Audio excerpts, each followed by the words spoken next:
Praise the Lord. Good evening. सबको मेरी आवाज आ रही है?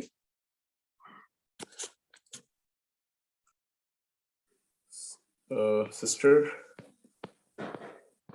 Yes. yeah, We can hear you, brother. all right. Can we just stop the screen sharing? I'll just greet everyone and then we can start, right? All right. Okay. So praise the Lord and good evening to all of you. सभी लोगों का मैं स्वागत करना चाहता हूँ on behalf of TCA, Chandigarh tri city churches association की तरफ से आप सभी को मैं यीशु मसीह के नाम में अभिनंदन कहता हूँ। I bring greetings to all of you in the matchless name of our Lord and Savior Jesus Christ. And मैं आप सबका स्वागत करना चाहता हूँ आज के इस खास मीटिंग में। और मैं देख रहा हूँ बहुत सारे लोग अलग अलग जगहों से, अलग अलग भारत के अलग अलग राज्यों से और शायद कुछ बाहर से भी जुड़े होंगे। और जब हम लोग अपनी अपनी जगहों पर सेवा कर रहे हैं, प्रभु को हम धन्यवाद देते हैं आज के इस अच्छे दिन के लिए। एंड ऑल्सो उसी के साथ साथ आज की जो ये खास मीटिंग है वो एक खास उद्देश्य के वजह से रखी गई है। और जैसा कि अभी आप स्क्रीन पे देख भी रहे होंगे, आज जो है हम सबसे पहले जो मैं आपको बताना चाहता हूं कि परमेश्वर चाहता है कि हम ये सीखें कि हम कैसे अपनी सेहत को अच्छे से रख सकते हैं और कैसे पोषण का हमारे जीवन में क्या महत्व है। चाहे हम प्रभु के दास हैं, चाहे हम लीडर्स हैं, चाहे हम एसोसिएट पास्टर्स हैं, हम जो भी हैं, आखिरकार परमेश्वर का क्या सोच है, परमेश्वर क्या सोचते हैं हमारे सेहत के बारे में और कैसे हम अपने सेहत को अच्छे से रख सकते हैं, जो कि एक बहुत ही मुख्य भाग है। क्योंकि जब हम सेवा करते हैं हम देखते हैं बहुत सारी चुनौतियां हैं। पास्टर्स को देखते हैं, आपने कोविड में देखा होगा, कोरोना में कई पास्टर्स, कई हमारे अच्छे फ्रेंड्स जो इस दुनिया में नहीं रहे और कई लोगों को शुगर, बीपी और अलग अलग परेशानी है। सो आज हम यहाँ पर हैं उस बड़े उद्देश्य के लिए, जैसे बाइबल कहती भी है, our body is the temple of the holy spirit. हमारा जो शरीर है वो पवित्र आत्मा का मंदिर है और ये हमारी जिम्मेदारी कि हम इसको कैसे बना के रखें। सो आइए मैं चाहूंगा कि हम इसकी शुरुआत करें।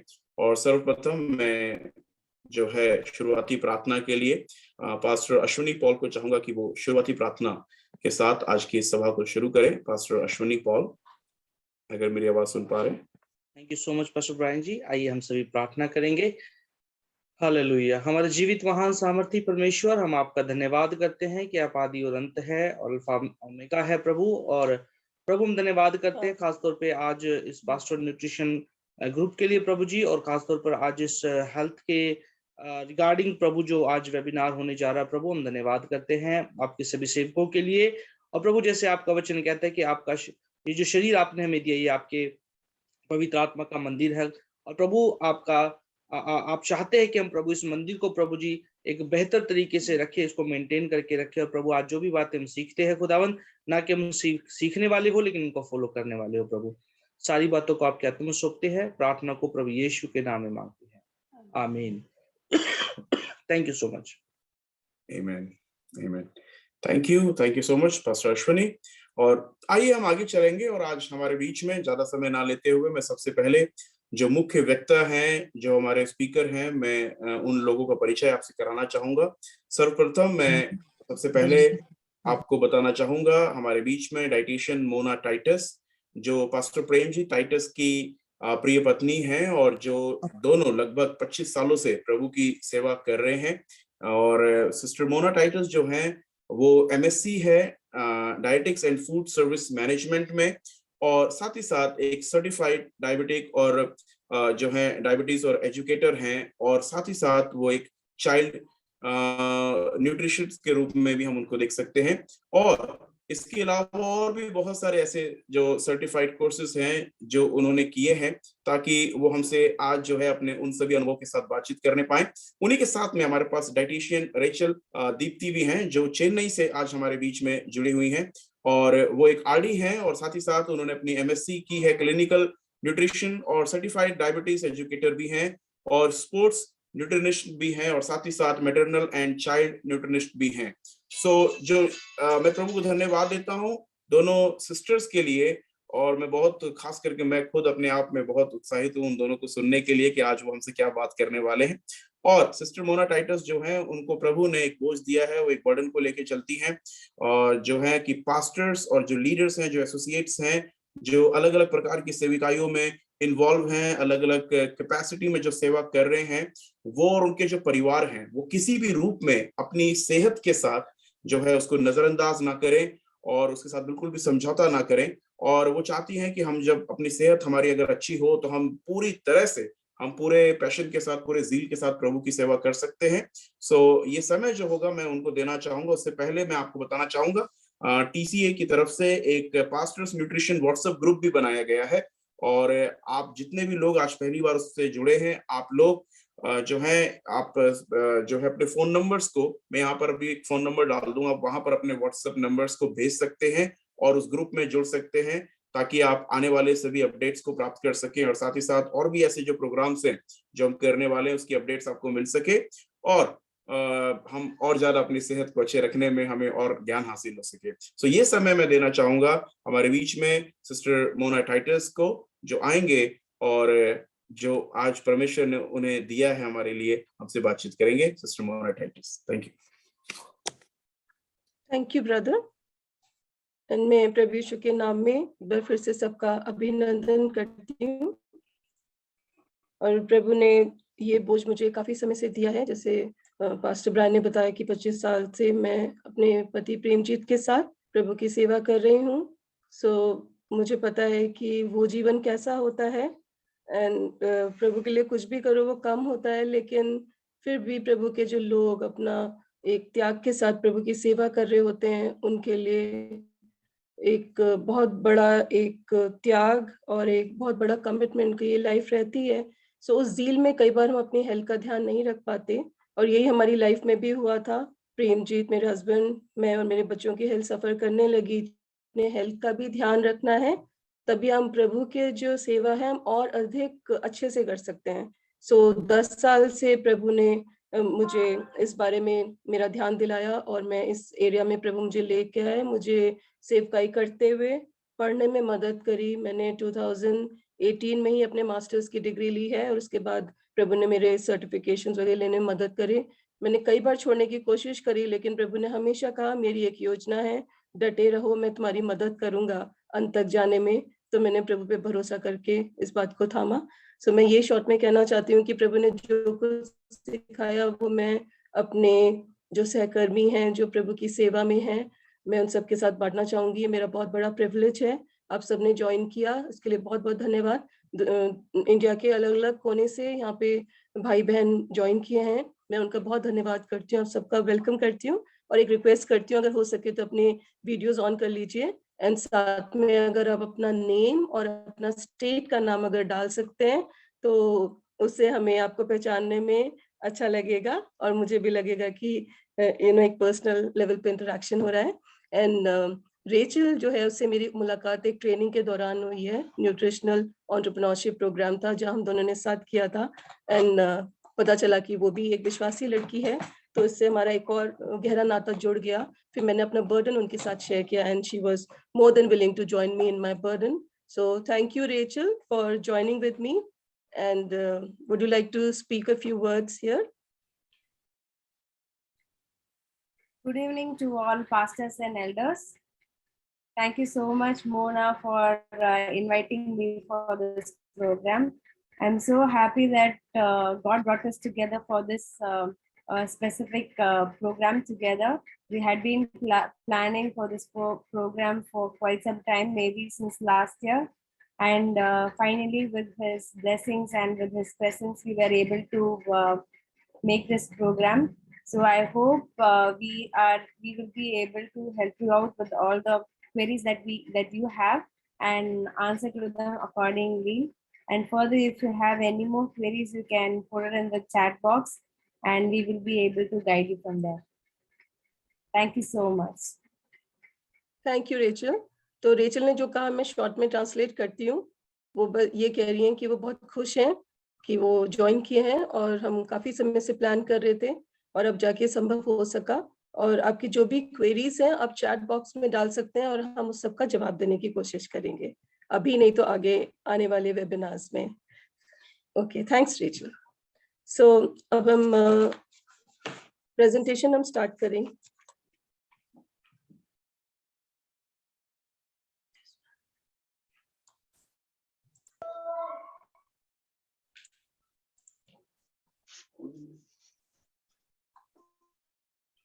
सो ये बहुत ही फेमस वर्स है जो हम सबको पता है कि आप चाहे खाएं या पिए प्रभु की महिमा के लिए करें।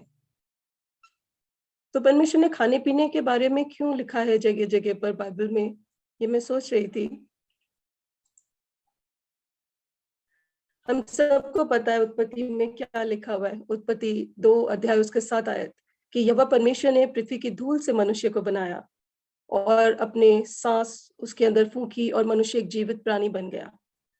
तो यहाँ पे जो एक देखने की बात है वो ये है कि परमेश्वर ने मनुष्य को मिट्टी से बनाया, और वो मिट्टी भी गीली मिट्टी थी, क्योंकि जो कोहरा था वो जमीन से उठता था और पृथ्वी को सींचता था, क्योंकि सूखी मिट्टी से कोई आकार नहीं बनता है। सो अब जो रॉ मटेरियल है वो ही फाइनल प्रोडक्ट के अंदर होता है। जो एलिमेंट्स रॉ मटेरियल में होते हैं वो ही फाइनल प्रोडक्ट में होते हैं। सो साइंस ने अब जाके पता करा है कि जो भी एलिमेंट्स या तत्व जो पृथ्वी के अंदर हैं, जैसे हाइड्रोजन, ऑक्सीजन, कार्बन, नाइट्रोजन, वो सारे के सारे मनुष्य के अंदर हैं। और जो भी हम खाना खाते हैं जो कि बेसिकली बायो मॉलिक्यूल्स होते हैं, जैसे प्रोटीन्स, फैट्स, डीएनए, कार्बोहाइड्रेट्स जिसकी हम बात करते हैं, वो सारे के सारे इन्हीं से बने होते हैं, जिनके अंदर मेन कंपोनेंट्स और भी बहुत सारे ऐसे तत्व हैं जो कि मिट्टी में होते हैं और वो मनुष्य के अंदर पाए जाते हैं।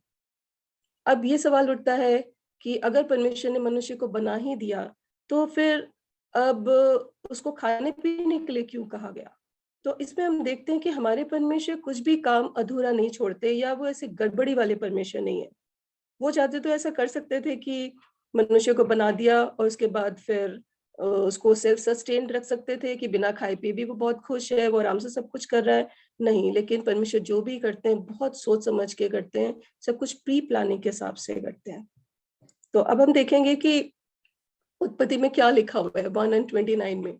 परमेश्वर ने लिखा वहां पे कि देखो, मैंने तुम लोगों को सभी बीज वाले पेड़ पौधे और सारे फलदार पेड़ दिए हैं, ये अन्न तथा फल तुम्हारा भोजन होगा। तो परमेश्वर ने ऐसा किया कि वो सारे जो फल वाले पौधे थे, जो बीज वाले पौधे थे, वो सारे के सारे पहले से ही लगा दिए थे। अगर हम जेनेसिस उत्पत्ति की किताब पहला अध्याय में जाएंगे तो हम देखेंगे कि परमेश्वर ने तीसरे दिन ये सब चीजें बनाई, और मनुष्य की रचना तो छठवें दिन हुई थी। और जो जीव जंतु हैं उसके पहले बनाए गए थे, और जो जीव जंतु हैं वो भी मिट्टी से बनाए गए थे। जो जानवर हैं, जो उड़ने वाले पक्षी हैं, वो सब मिट्टी से बनाए गए हैं।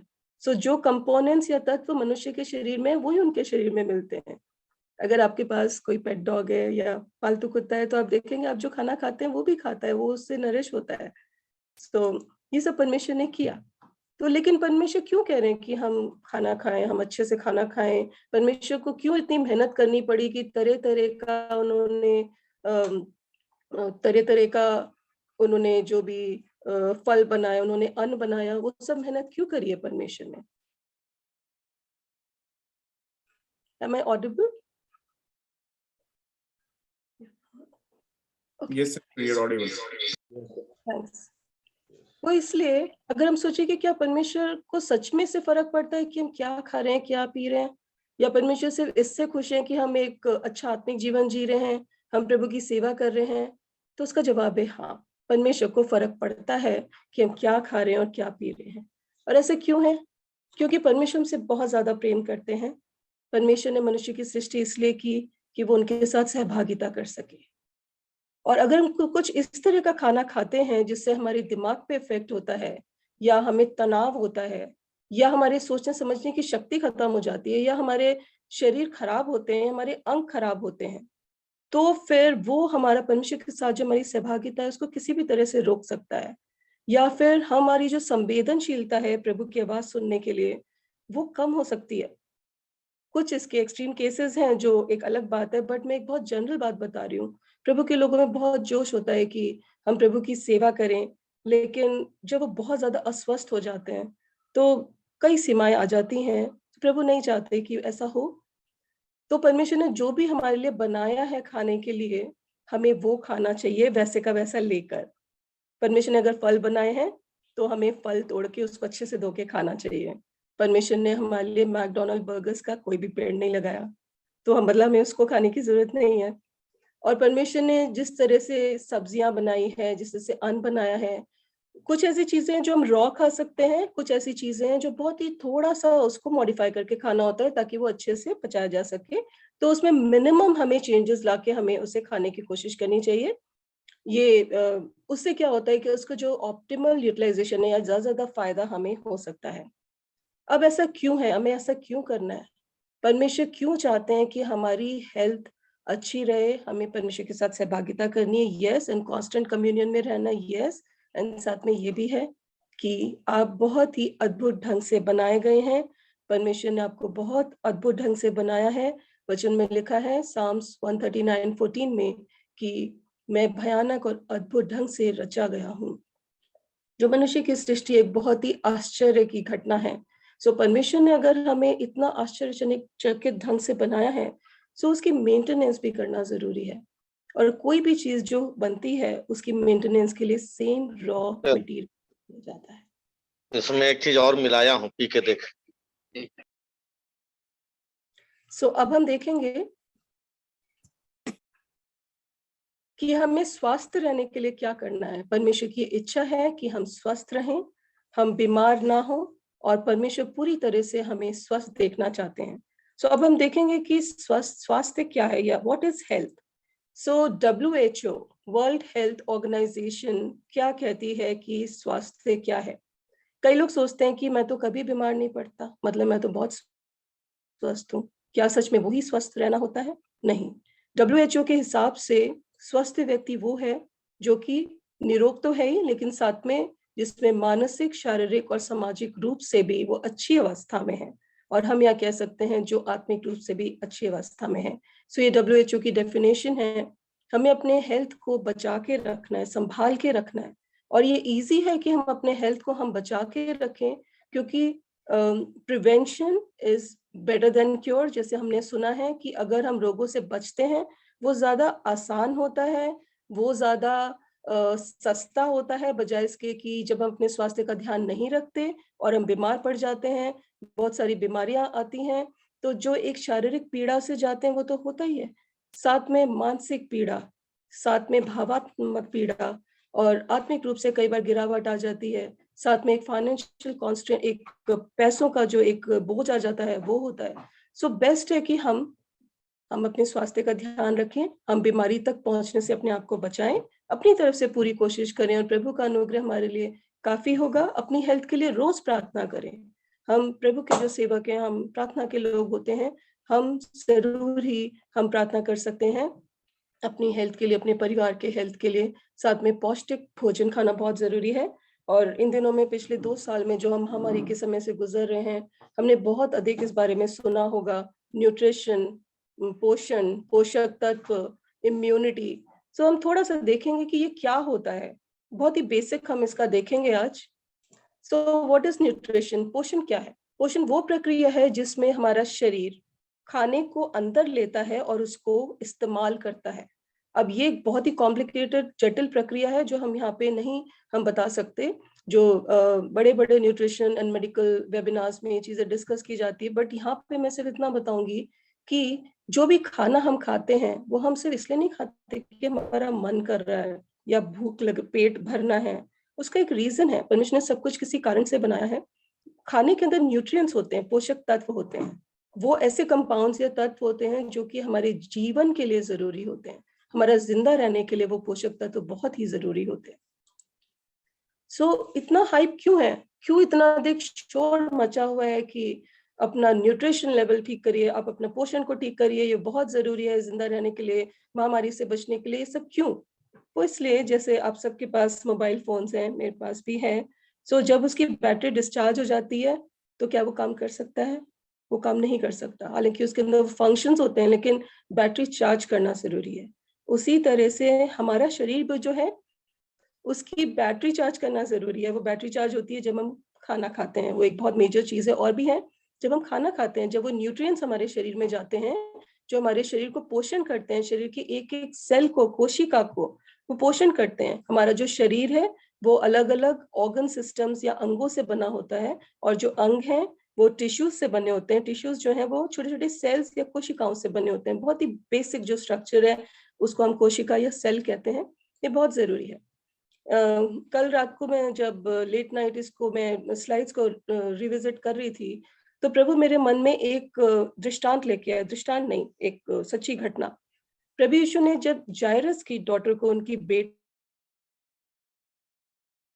को जीवित किया था, तो प्रभु यीशु ने क्या कहा था जीवित करने के बाद? प्रभु यीशु ने कहा उसको कुछ खाने को दो। तो प्रभु यीशु ने से क्यों कहा? प्रभु यीशु उसको एकदम से जिंदा करके इतना स्ट्रेंथ अचानक से दे सकते थे, और प्रभु यीशु ने हो सकता है कई जगहों पे किया भी हो, लेकिन इस केस में प्रभु यीशु ये ध्यान दिलाने के लिए कि खाना कितना इंपॉर्टेंट है, कि खाना हमारे शरीर को ताकत देता है। और प्रभु यीशु को पता था किस तरह से हेल्दी खाना खाना है। हमारे परमेश्वर ओल्ड टेस्टामेंट में अपने लोगों की हेल्थ के लिए बहुत हमेशा से चिंतित रहे हैं। जो अच्छे से अच्छा भोजन था परमेश्वर उनको खाने को देते थे, और जो ठीक तरह का भोजन नहीं होता था उससे दूर रहने को बोलते थे। अब अच्छी हेल्थ के लिए हमें क्या करना है? एक बहुत ही इंपॉर्टेंट चीज है कि जो अच्छी हेल्थ है वो आपके पेट से शुरू होती है। Good health begins in your gut. जो कुछ भी आपके पेट में जाता है, चाहे खाने के रूप में चाहे पानी के रूप में, वो अगर अच्छा है तो वो हेल्थ प्रोड्यूस करेगा, और अगर वो अच्छा नहीं है तो वो सिकनेस प्रोड्यूस करेगा, आज नहीं तो कल। हमारे शरीर में बहुत सारे 3 ट्रिलियन माइक्रोबायोटा होता है, माइक्रो ऑर्गेनिजम्स होते हैं, उनके एक पूरी कॉलोनी होती है। वो जीवाणु होते हैं। तो वो अच्छे तरह के भी होते हैं, बुरे तरह के भी होते हैं। जो अच्छे वाले होते हैं वो हमें हेल्थ प्रोड्यूस करते हैं, जो खराब वाले होते हैं वो सिकनेस या बीमारियां प्रोड्यूस करते हैं। अब कौन से वाले ज्यादा हैं, कौन से वाले कम हैं, ये इस पे डिपेंड करता है हम किस तरह का खाना खाते हैं। अगर हम अच्छा खाना खा रहे हैं तो अच्छे वाले जो कीटाणु या माइक्रो ऑर्गेनिज्म से वो ज्यादा होंगे। अगर हम खराब तरह का खाना खा रहे हैं तो बीमारी वाले कीटाणु ज्यादा होंगे। सो ये हमारी चॉइस है कि हम किस तरह का माइक्रोबायोटा अपनी बॉडी में चाहते हैं, ये हमारी चॉइस है। सो अब हम देखेंगे कि गट एंड ब्रेन में क्या कनेक्शन है। जो हमारा गट हेल्थ है, जो हमारा जो पेट के अंदर जो हमने इस टाइम माइक्रोबायोटा के बारे में बात की है, वो हमारा अगर हेल्दी है तो हमारे माइंड पे भी उसका इफेक्ट होता है। हमारे माइंड पे, हमारे सारे जो डिफरेंट एरियाज हैं उस पर उसका इफेक्ट होता है। एंड किसी ने एक क्वेश्चन भी पूछा था, so definitely there is a connection between gut and पेट और दिमाग के बीच में कनेक्शन होता है। कैसे? क्योंकि एक वेगस नर्व होती है जो ब्रेन से लेके पेट तक जाती है। तब इमोशनली हम लोग डाउन होते हैं, हमें एंजाइटी होती है, तनाव होता है, तो उस समय आप देखेंगे कि आपके फूड हैबिट्स थोड़े से चेंज हो जाते हैं। आपको लगता है कि हम थोड़ा सा और ज्यादा खा लें, हम ज्यादा जंक फूड ज्यादा खाएं, मीठा ज्यादा खाएं, हम कोल्ड ड्रिंक ज्यादा पी लें, कुछ इस तरह की चीजें रहती हैं। सो डेफिनेटली हमें ये सारी चीजें प्रभु को देना जरूरी है, अपने डिफरेंट एस्पेक्ट ऑफ हेल्थ प्रभु को देना जरूरी है। अब हम देखेंगे कि जो मेन न्यूट्रिएंट्स हैं, 5 एसेंशियल न्यूट्रिएंट्स जो खाने में होते हैं जिसकी हमें जरूरत होती है, वो हम देखेंगे। प्रोटीन्स के बारे में सबने सुना है। प्रोटीन्स हमारे शरीर के टूट फूट में, मरम्मत में काम आते हैं। रोज हमें प्रोटीन्स लेने चाहिए, जो कि दालें होती हैं, एग्स एंड जो भी फ्लैश, मांस, मच्छी, ये सब होता है, वो जरूरी है। एनर्जी जो होती है वो हमें सीरियल से मिलती है, जिसको हम रोटी या राइस या फिर जो भी मिलेट्स, वो सब होता है। एंड साथ में फैट्स जो हैं वो एसेंशियल फैट्स हमको लेने जरूरी हैं। यहाँ पे फैट्स का मतलब ये नहीं है कि ढेर सारा तेल डाल के और भून के और वो सब खा रहे हैं, नहीं, बिल्कुल भी नहीं। हमें तेल मिनिमम लेना चाहिए। और यहाँ पे मैं बताना चाहूंगी कि तेल एक दिन में 15 से 20 मिलीलीटर से ज्यादा विजिबल फैट हमें नहीं लेना चाहिए, क्योंकि कई चीजों में पहले से ही फैट होता है। एंड ऊपर से जो हम तेल तड़के में डालते हैं, या हम चाहे पराठे बनाते हैं, जो भी करते हैं, आप काउंट कर सकते हैं घर में कितने लोग हैं, उसके हिसाब से उसको कैलकुलेट करके आप निकाल सकते हैं कि आपकी बॉडी में एक दिन में 20 मिलीलीटर से ज्यादा तेल नहीं जाना चाहिए। और अगर आप वेट लॉस करना चाहते हैं तो 15 मिलीलीटर से ज्यादा तेल एक दिन में हम नहीं रिकमेंड करते हैं। तो ये जो अच्छे फैट्स हैं ये हमें नट्स में मिल जाते हैं, ये हमें कई चीजों में मिल जाते हैं, तो हम आगे देखेंगे। साथ में विटामिन एंड मिनरल्स, ये जो सब्जियां हैं, जो नट्स हैं और जो डेयरी प्रोडक्ट्स हैं, इसमें हमें विटामिन एंड मिनरल्स मिलते हैं। सो अब आप जैसा खाएंगे आप वैसे बनेंगे। ये 2 तस्वीरें हैं आप इनमें से जो चुनना चाहते हैं आप चुन लीजिए, अभी मन में सोच लीजिए और उसके बाद आप जैसा चाहें वैसे आप कोशिश करें। मैं चाहूंगी कि आप सब राइट हैंड साइड पे जो भाई हैं उनके जैसे बनने की कोशिश करें शारीरिक रूप से। अब ये बाहर से ऐसा नहीं दिख रहे हैं। आप अगर जानना चाहेंगे कि इनका शरीर अंदर से कैसे दिख रहा है तो वो भी मैं आपको दिखाती हूँ। आपको जान के हैरानी होगी कि ये जो व्यक्ति बाहर से हेल्दी दिख रहे हैं, उनके शरीर के अंग अंदर से कितने हेल्दी हैं। जैसे परमेश्वर ने बनाए, इनके फेफड़े देखिए, इनका दिल देखिए, इनकी आंतें हो गई, इनके किडनीज एंड लाइक सारे इनके ऑर्गन सिस्टम्स जो हैं, trachea and all whatever we can see here, सारे के सारे बहुत हेल्दी कंडीशन में हैं। एंड दूसरी तरफ हम देखते हैं एक भाई हैं जो जंक फूड खा रहे हैं। सो बाहर से वो सिर्फ मोटे दिख रहे हैं, वो कोई लुक्स का इतना मैटर नहीं करता, बट ये जो बाहर से ऐसे दिख रहे हैं, कई बार उनके अंदर के अंग ऐसे होते हैं। आप देखेंगे उनके जो अंग हैं उन पे चर्बी चढ़ी हुई है, वो ऐसा लग रहा है थके हुए हैं, उन पे बोझ है। अगर वो चाहें तो भी वो बहुत अच्छे से फंक्शन नहीं कर सकते। क्यों? क्योंकि उनकी जो फंक्शनल कैपेसिटी है वो रिड्यूस हो चुकी है। सो ये अब आपकी मर्जी है, आप क्या चाहते हैं। परमेश्वर चाहते हैं आप हेल्दी रहें। तो हम देखेंगे कि एक पासवान के जीवन में क्या प्रॉब्लम्स आती हैं, क्या प्रैक्टिकल एप्लीकेशंस हम कैसे हम एक व्यावहारिक रूप से हम इनको समझ सकते हैं। एक पासवान कैसे एक हेल्दी लाइफस्टाइल रख सकते हैं कि वो प्रभु की सेवा भी करें, वो एक अच्छा आत्मिक जीवन जिएं, प्रभु में बढ़ें, अपने कलीसियाओं के लिए यूज़फुल हों और साथ में वो अपने हेल्थ के लिए भी वो कॉन्शियस हो। उसके लिए कुछ चीज़ें जो उन्हें करनी है, उन्हें ठीक से खाना खाना चाहिए, हेल्दी चीज़ें खानी चाहिए, उनको एक्सरसाइज़ करनी चाहिए, उनको ठीक से सोना चाहिए, उनको स्ट्रेस फ्री रहना चाहिए। एंड सबसे बड़ी बात, प्रभु के पास प्रार्थना में हर चीज़ को लेके जाना चाहिए। जो पासवान लोग हैं, कई बार वो बहुत स्ट्रेस के थ्रू जाते हैं और कई बार उनका बीपी भी हाई हो जाता है, क्योंकि उनके जो भेड़ें होती हैं, उन भेड़ों की चिंता उनकी खुद की चिंता होती है। वो साथ में तैरते हैं, साथ में डूबते हैं और ऐसे बहुत सारे परिवार होते हैं, जिनके लिए उन्हें करना पड़ता है। तो उनके परिवारों का बोझ उनके ऊपर होता है और साथ में जो भेड़ें हैं, उनका बोझ भी उनके ऊपर होता है। तो वो बोझ उनको लेके सीधा प्रभु को देना सीखना होता है। अगर वो ऐसा नहीं करेंगे, तो ज़रूर ही शरीर में बहुत सारी प्रॉब्लम स्टार्ट हो सकती है। सो कुछ पेन पॉइंट्स ऐसे होते हैं कि पास्टर्स जो हैं वो खाना अपना स्किप करते हैं, मतलब टाइम से खाना नहीं खाते। जैसे ही खाने बैठे कई बार किसी भाई-बहन का कॉल आ गया, ये प्रॉब्लम है, आप फ़ोन कीजिए या प्रार्थना कीजिए या काउंसलिंग की ज़रूरत है। खाने के बीच में गैप्स आ जाते हैं। कई बार वो खाना लेट डिनर खाते हैं, क्योंकि बाइबल स्टडीज़ लेट खत्म होती हैं, तो उसके बाद ही वो नेचुरली खाना खाते हैं। उसके कारण एसिडिटी डेवलप हो जाती है। कई बार वो ट्रैवलिंग के लिए जाते हैं, चर्च मेंबर्स को विज़िट करते हैं, तो जो भी खाना परोसा जाता है उनको खाना पड़ता है, चाहे वो समोसा, कोल्ड ड्रिंक्स क्यों ना हो, चाहे वो जंक फूड क्यों ना हो, उनको कई बार ऐसे कॉम्प्रोमाइज़ेज़ करने पड़ते हैं। लेकिन उसके कारण एसिडिटी हो जाती है, हार्ट बर्न हो जाता है, वेट गेन होता है, डायबिटीज़, हाई बीपी एंड बिना बात के दिल की बीमारियाँ हो जाती हैं। और कई बार जब हम इन चीज़ों को नज़रअंदाज करते जाते हैं, कई बार हमें पता भी नहीं चलता हमें डायबिटीज़ हो गया, हमारा शुगर हाई हो गया है। और अगर वो अनकंट्रोल्ड हो जाता है और बीपी अनकंट्रोल्ड रहता है और हमें पता भी नहीं चलता, हम सोचते हैं आराम कर लेंगे, चलो ठीक हो जाएगा। तो अंत में वो किडनीज़ को अफ़ेक्ट करता है और एक बार जब किडनीज़ अफ़ेक्टेड हो जाती हैं तो बहुत ही ज़्यादा बुरा हाल हो जाता है। फिर उसके बाद डायलिसिस एंड किडनी ट्रांसप्लांट तक की भी नौबत आ जाती है। तो इसके अंदर हम किस तरह से कुछ चेंजेस कर सकते हैं, वो ऐसे कर सकते हैं कि अपने खाने-पीने का जो टाइम है उसको हम नियमित करें और हम कुछ अपने लिए रूल सेट कर सकते हैं कि हमने टाइम से खाना खाना ही है। अगर कोई कलीसिया में किसी को ज़रूरत है, डेफिनिटली दे कैन वेट। वो ज़रूरी 2 मिनट के लिए वो इंतज़ार कर सकते हैं, ऐसी कोई बात नहीं है। क्योंकि अगर आप स्वस्थ रहेंगे तो आपकी कलीसिया भी स्वस्थ रहेगी, आप स्वस्थ रहेंगे तो आप बहुत अच्छे से प्रभु की सेवा कर पाएँगे। अब ऐसे मत सोचिए कि अगर आप खाना स्किप करके प्रभु की सेवा कर रहे हैं तो उससे कुछ अच्छा लॉन्ग टर्म पे अचीव होगा। मैं ऐसा नहीं सोचती, क्योंकि मेरे परिवार में खुद मैंने देखा है किस तरह से हेल्थ डिफिकल्टीज हमारे ऊपर आई, क्योंकि हमने शुरू में इतना ध्यान नहीं दिया। लेकिन प्रभु की धन्यवाद हो कि प्रभु ने इन सब चीज़ों की ओर मेरा ध्यान दिलाया है। एंड साथ में जब हम ट्रैवल करते हैं तो हम ऐसा कर सकते हैं कि साथ में कुछ हेल्दी स्नैक्स हम अपने साथ बाँध लें, टिफ़िन में ले जाएँ। ये हम करने की कोशिश करते हैं।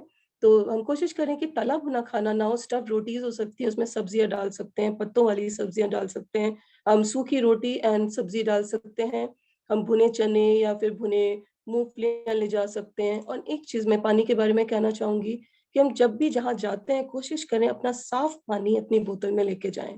कोशिश करें कि बाहर का पानी ना पिएं, क्योंकि सबका इम्यूनिटी डिफरेंट होता है, सबका हाइजीन हेल्थ का स्टैंडर्ड अलग अलग होता है। जरूर हम लोग विलेज मिनिस्ट्रीज में भी जाते हैं तो कुछ चीजें हमें ध्यान रखनी पड़ती है, हेल्थ एंड हाइजीन का हमें ध्यान रखना पड़ता है।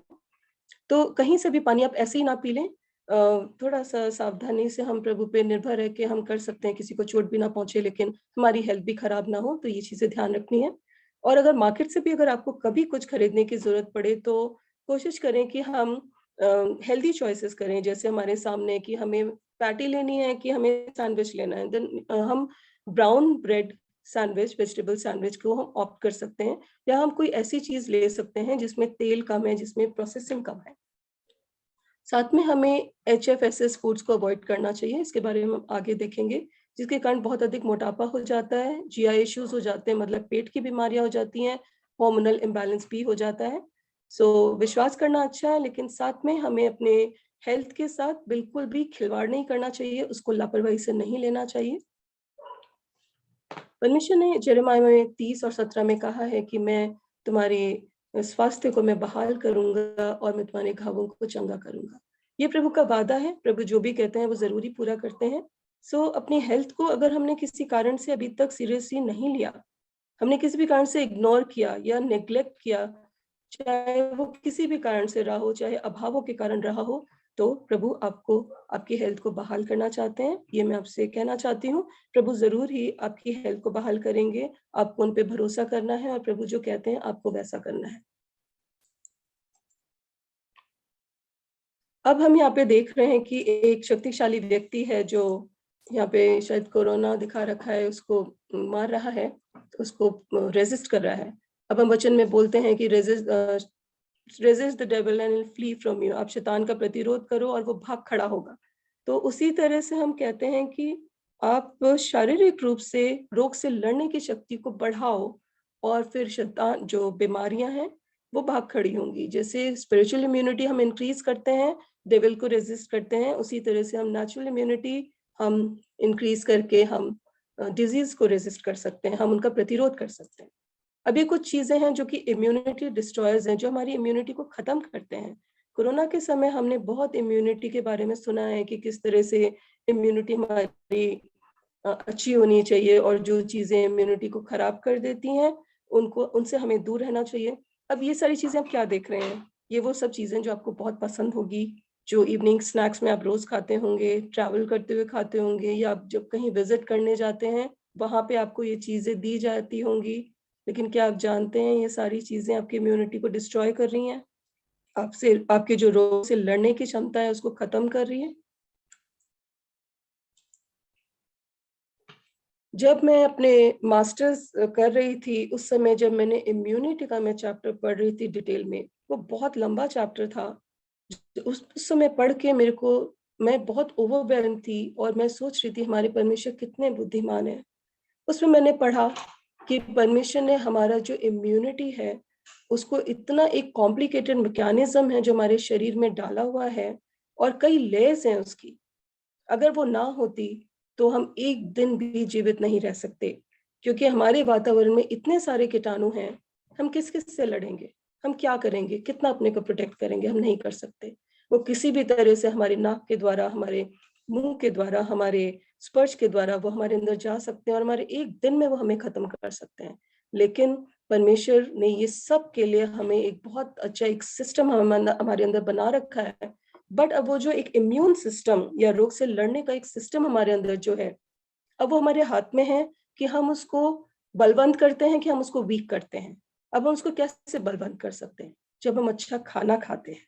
जब हम अच्छा खाना खाते हैं उसके अंदर वो सारे न्यूट्रिएंट्स होते हैं, प्रोटीन होता है, विटामिन होते हैं, उसमें मिनरल्स होते हैं, प्रोबायोटिक्स होते हैं, ओमेगा 3 और ये सारी चीजें होती हैं जो हमारे इम्यून सिस्टम को बढ़ाती हैं। तो हमें ये सारी चीजें खाने की जरूरत है। दूसरी तरफ कुछ चीजें जो हमारे इम्यून सिस्टम को खराब कर देती हैं, उनको हमें निकालने की जरूरत है अपने अंदर से, जैसे चीनी हो गई, फैट हो गया, खराब वाला तेल हो गया, नमक हो गया, ये सारी चीजें कम कर दीजिए, इसको निकालने की कोशिश कीजिए अपनी जिंदगी से, तो आपका इम्यून सिस्टम बढ़ जाएगा।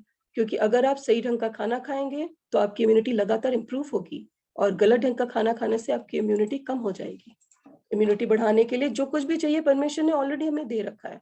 परमेश्वर ने वो मनुष्य की सृष्टि से पहले ही वो फल और सब्जियों का सब इंतजाम कर दिया था। उस समय फल थे और अनाज था, जो नट्स वगैरह वो था, लेकिन सब्जियां वगैरह बाद में आई थी, लेकिन परमेश्वर ने इन सब का इंतजाम कर दिया था। सो हमें सिर्फ वो खाना है, लेकिन ठीक से खाना है, किस ढंग से खाना है, किस तरह से पका के खाना है, कितने प्रपोर्शन में खाना है, ये थोड़ा सा देखने की बात है।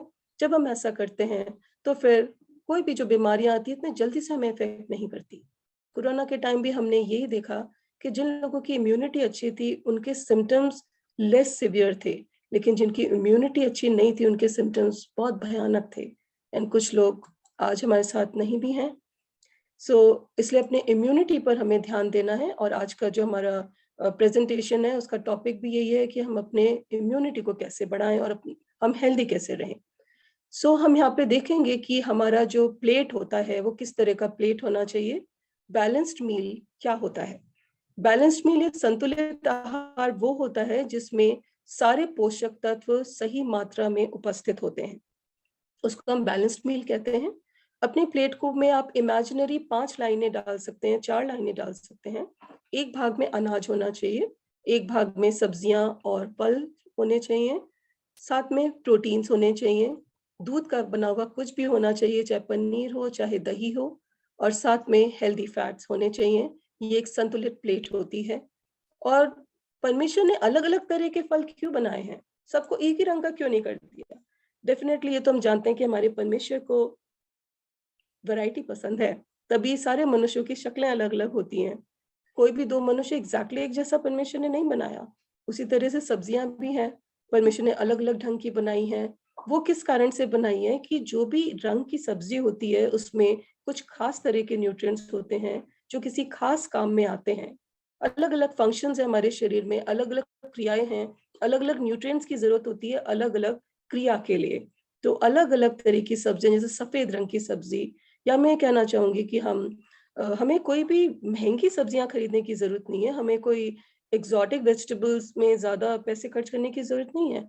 हमारी जो मंडी लगती है या जो सब्जी वाला होता है, हम सीजनल वेजिटेबल्स जो हैं हमसे वो ही खाएं, जो कि सस्ती मिलती है, फ्रेश मिलती है, अलग अलग तरह की वो होती हैं, वो हम ले। जब हम अपना बैग लेके जाते हैं बाजार में सब्जी खरीदने, हम देखें उसमें कुछ सफेद रंग की सब्जी हो, कुछ पीले लाल नारंगी रंग की सब्जी हो जिसमें विटामिन ए होता है, सफेद सब्जियों में कैल्शियम ज्यादा होता है, उसमें कुछ हरे पत्ते की सब्जी हो, उसमें कुछ रूट वेजिटेबल हो जो जड़ वाली होती है, उसमें मिनरल ज्यादा होते हैं। और ये जो सारी सब्जियां हमारे शरीर में अलग अलग काम में आती हैं। इस नक्शे को हम सब पहचानते हैं, ये भारत का, हमारे देश का नक्शा है। और हमें परमेश्वर ने इतने अच्छे देश में रखा है कि इसमें बहुत फूड डाइवर्सिटी है, उसमें हर तरह की सब्जी, फल, अनाज, हर तरह की रेसिपी, सब कुछ। आप एक स्टेट से दूसरे स्टेट जाएंगे, आपको अलग अलग फ्लेवर्स मिलेंगे, और बहुत ही रिच नेशन में प्रभु ने हमें रखा है। आप उसको जरूर एंजॉय करें, अलग अलग वैरायटी आप खाएं, क्योंकि तभी हम स्वस्थ रह सकते हैं। अब भजन संहिता 107 और 9 में लिखा है कि परमेश्वर जो प्यासे और भूखे लोग हैं उन्हें अच्छी चीजों से तृप्त करते हैं। और परमेश्वर ने सच में हमें बहुत अच्छी चीजें दी हैं, खाने के लिए, पीने के लिए, रहने के लिए। एंड कुछ अमेजिंग चीजें हैं, कुछ रुचिदायक बातें हैं जो मैं यहाँ बताऊंगी। कि गाजर की स्लाइस को अगर आप काटें तो वो आँख की तरह दिखता है, तो आँख के लिए अच्छा है। टमाटर जो है उसको अगर आप काटें तो दिल जैसा आकार है, वो दिल के लिए अच्छा है। और जो वॉलनट या अखरोट है वो दिमाग जैसे उसका शक्ल होती है, वो दिमाग के लिए बहुत अच्छा है, उसमें ओमेगा 3 होते हैं। एंड जो ग्रेप्स का क्लस्टर है, अंगूरों का गुच्छा, वो दिल के आकार का होता है, वो दिल के लिए बहुत अच्छा होता है। और जो किडनी बीन्स है या राजमा, वो किडनी के लिए अच्छी होती है। और ये है स्वीट पोटैटो, जिसको हम शकरकंदी कहते हैं हिंदी में, वो अमाशय या पैनक्रियास के लिए बहुत अच्छा होता है। पैनक्रियास क्या होता है? एक बहुत ही तगड़ा ऑर्गन है जो इंसुलिन को कंट्रोल करता है। जब ये पैनक्रियास ठीक से काम नहीं करता तभी तो हमें डायबिटीज होता है। एंड ये जो सेलरी है, ये बोन के शेप का इसका गुच्छा होता है, ये बोन्स के लिए बहुत अच्छी होती है। तो ये जस्ट थोड़ी सी कुछ इंटरेस्टिंग चीजें थी जो मैं बताना चाहती थी। अब हम देखेंगे सीरियल्स के बारे में, अन्न के बारे में। परमेश्वर अन्न के बारे में क्या कहते हैं? आपको जान के हैरानी होगी कि रोटी या ब्रेड का शब्द का जो वर्णन है बाइबल में कम से कम 492 बार हुआ है। सो परमेश्वर रोटी को इतना महत्व क्यों दे रहे हैं? यहाँ तक कि प्रभु यीशु ने अपनी प्रार्थना में भी कहा कि ऐसे प्रार्थना करो कि रोज की रोटी हमें दो। प्रोवर्ब्स में भी ऐसा वचन है, बल्कि कई जगह पे ऐसे वचन है। क्यों? रोटी में ऐसा क्या है? सो रोटी जो है वो हमें शक्ति देती है, वो कार्बोहाइड्रेट होता है। लेकिन आजकल की जो रोटी होती है, आजकल का जो आटा होता है वो प्रोसेस्ड होता है। वो देखने में अच्छा लगता है लेकिन उसके जो न्यूट्रिएंट्स है वो कम कर दिए गए होते हैं, पॉलिश्ड होता है। सो हमें क्या करना है? हमें जो भी आटा हमारा होता है उसके अंदर हम थोड़ा-सा हम बेसन मिला सकते हैं प्रोटीन इंक्रीज़ करने के लिए, या सोया मिला सकते हैं। बट हाँ, किडनी पेशेंट्स जो हैं उन्हें प्रोटीन अपना काउंट करके लेना होता है, तो वो एक अलग चीज़ है। बट अदरवाइज़ पुराने ज़माने की जो ब्रेड या रोटी होती थी, वो खड़े अनाज की होती थी जिसको हम मिलेट्स कहते हैं। तो वो जो मिलेट्स हैं, उसकी जो रोटी है हमारे हेल्थ के लिए बहुत अच्छी होती है, जिसको हम खड़ा अनाज कहते हैं, जिसमें जवार आ गया, बाजरा, रागी एंड मक्का, ये सब हो गया। सर्दियों में पंजाब में मक्के की रोटी खाई जाती है, जो कि हेल्थ के लिए बहुत अच्छी होती है। और जो राइस भी है, पॉलिश्ड राइस है आजकल, और ब्राउन राइस अच्छा होता है ज़्यादा हेल्थ के लिए, लेकिन वो बहुत महँगा होता है। तो आप किसी ऐसे स्टोर पे जाके कहीं से चीप राइस आप पूछ सकते हैं जो कि पॉलिश ना हो, प्रोसेस ना हो। जितना ज़्यादा प्रोसेसिंग होती है खाने में, उतना ही ज़्यादा वो स्वास्थ्य के लिए खराब होता जाता है। जितना ज़्यादा वो रेडिएशन के थ्रू जाता है, चाहे वो ऑयल है, चाहे वो फूड आइटम्स हैं, वो कैंसर को लीड करता है, वो कैंसर होता है उससे। सो प्रोसेस्ड चीज़ें हमारी हेल्थ के लिए बिल्कुल अच्छी नहीं है। चुनाव आपका है, प्रभु चाहते हैं आप स्वस्थ रहें। परमेश्वर ने जो भी हमें देना था दे दिया, अब वो हमारे ऊपर है, हम उसको कैसे पका के खाते हैं। साथ में एक छोटा-सा मैं एज़ेकिएल ब्रेड के बारे में बताना चाहूँगी। एज़ेकिएल की किताब में 4 और 9 में आप सबको पता होगा वो भविष्यवक्ता एज़ेकिएल के लिए परमेश्वर ने जो डिमांड की थी, वो कितनी डिफ़िकल्ट डिमांड थी। लेकिन प्रभु के लोग हर त्याग करने के लिए, हर बलिदान करने के लिए तैयार रहते थे, और एज़ेकिएल ने भी ऐसे ही किया। परमेश्वर ने उसको एक ख़ास तरह की रोटी खाने को कहा था या ब्रेड खाने को कहा था। तो उसको मैं शॉर्ट में बताऊँगी कि उसके अंदर सीरियल्स थे और उसके अंदर लेग्यूम्स थे, उसमें दालें थी और उसके अंदर बार्ले था, ज्वार था एंड व्हीट था। और ये जो है बहुत ही न्यूट्रिशियस ब्रेड थी जो परमेश्वर ने उसको खाने को दी थी। एंड अधिकांश बाइबल स्कॉलर्स ये बिलीव करते हैं कि शायद उस अन्न को पहले स्प्राउट किया गया था या अंकुरित किया गया था। तो इससे हमें क्या पता चलता है कि जो कार्ब्स हैं उससे उसको एनर्जी थोड़ी बहुत जितना उसको ज़िंदा रहने के लिए चाहिए, वो मिली।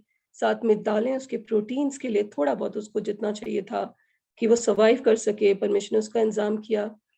साथ में अगर जैसे बाइबल स्कॉलर्स कह रहे हैं कि अगर इनको स्प्राउट किया गया था, फिर कंबाइन किया गया था, तो इसका मतलब है कि उसका जो न्यूट्रिएंट लेवल है या उसके जो पोषक तत्व हैं और भी कई गुना बढ़ जाते हैं। जब हम दालों को अंकुरित करके खाते हैं, तो उसका जो न्यूट्रिएंट्स होते हैं वो कई गुना बढ़ जाते हैं, और उसमें एक एंटी न्यूट्रिशनल फैक्टर होता है जो कि हमारे पचने में थोड़ा-सा मुश्किल करता है, वो वहाँ से हट जाता है। सो ये एक अच्छी चीज़ है, हम एज़ेकिएल ब्रेड भी हम ट्राई कर सकते हैं घर पे बनाना। अब हम देखेंगे पानी के बारे में। मनुष्य के शरीर में पानी है, पानी का बहुत बड़ा महत्व है। हमारे प्रभु यीशु खुद जीवन के जल हैं। सो जल के बिना हम जीवित नहीं रह सकते। और आपको ये जान के हैरानी होगी कि मनुष्य का शरीर 60 से 70% पानी है।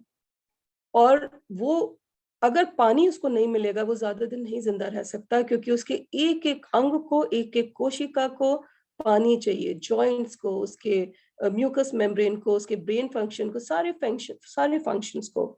डिहाइड्रेशन के कारण मनुष्य मर भी सकता है, इसलिए हमें पानी बिल्कुल ठीक से पीना चाहिए, साफ पानी पीना चाहिए। और जो पानी है हमारे पूरे शरीर में एक-एक सेल के अंदर पोषक तत्वों को और ऑक्सीजन को लेके जाता है, उसके बिना जीवित नहीं रह सकते। अब हम देखेंगे कि हमारे दिन का सबसे इम्पोर्टेंट मील क्या होता है। हमारा सबसे इम्पोर्टेंट मील वो होता है जो हम मिस करते हैं। जब हम मिनिस्ट्री में होते हैं, हम कई बार मिस कर देते हैं। लेकिन जो ब्रेकफ़ास्ट है, वो हमारे दिन का सबसे इम्पोर्टेंट मील है, मतलब सुबह का नाश्ता। कैसे? क्योंकि रात भर हमारा शरीर एक फास्टिंग मोड में होता है। एक फास्टिंग मोड में होता है, लेकिन क्या सारा आप चल फिर नहीं रहे, बात नहीं कर रहे, तो क्या सच में शरीर बिल्कुल स्टैंड स्टिल हो जाता है? नहीं। हमारा दिल फिर भी धड़कता है, हमारी सांस फिर भी चलती है, हमारे अंदर डाइजेशन या पाचन फिर भी होता रहता है, मतलब एनर्जी फिर भी यूज हो रही है। तो जब हम सुबह उठते हैं, हमारे जो रिसोर्सेस हैं बॉडी के बिल्कुल खत्म हो गए होते हैं, तो हमें जरूरी है कि हम उठ के हम जरूर ब्रेकफास्ट करें एंड हेल्दी ब्रेकफास्ट करें।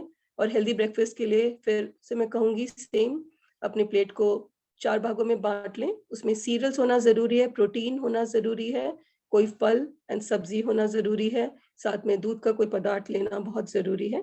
ये सब करें, जंक फूड से अपना पेट बिल्कुल ना भरें। और ये कुछ ब्रेकफास्ट ऑप्शंस हैं जो आप देख सकते हैं।